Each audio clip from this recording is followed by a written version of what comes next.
Assalamualaikum warahmatullahi wabarakatuh. Perkenalkan, kami dari kelompok 1 dengan anggota Nabila Nuraini, NIM 035, dan Farida Nur Azizah, NIM 039. Halo teman-teman, hari ini kita akan belajar tentang sejarah koperasi di Indonesia. Tahu nggak sih sejak kapan koperasi hadir di Indonesia? Yuk kita simak pembahasannya berikut ini.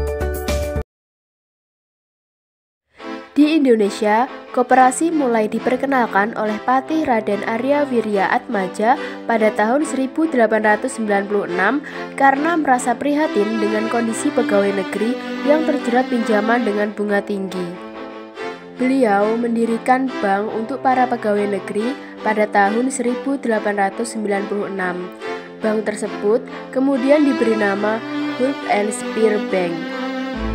Kehendak Patih Arya Atmaja ini kemudian diteruskan oleh asisten residen Belanda yaitu De Wolf van Westerode yang memiliki fokus pada rakyat-rakyat yang memata pencarian di bidang pertanian.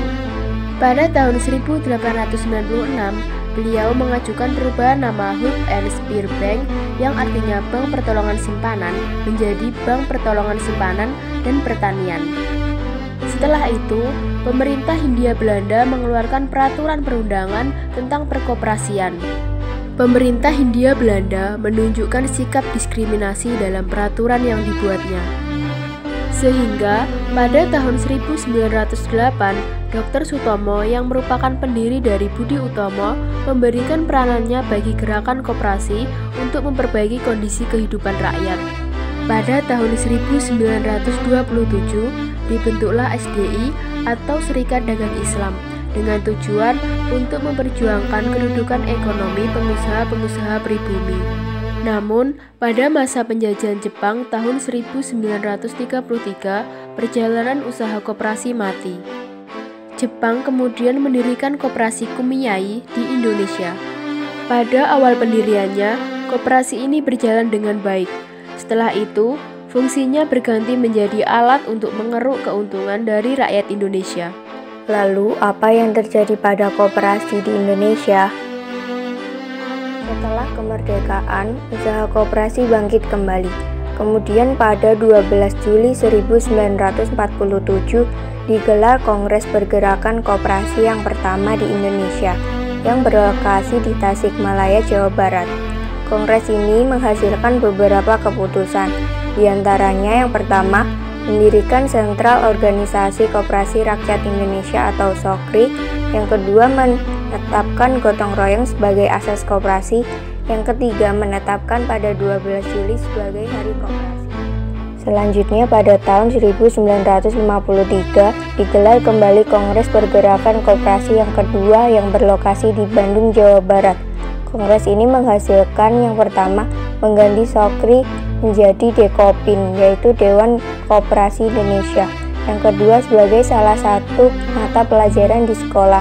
Yang ketiga mengangkat Muhammad Hatta sebagai Bapak Koperasi Indonesia. Yang keempat segera akan dibuat Undang-Undang Koperasi yang baru.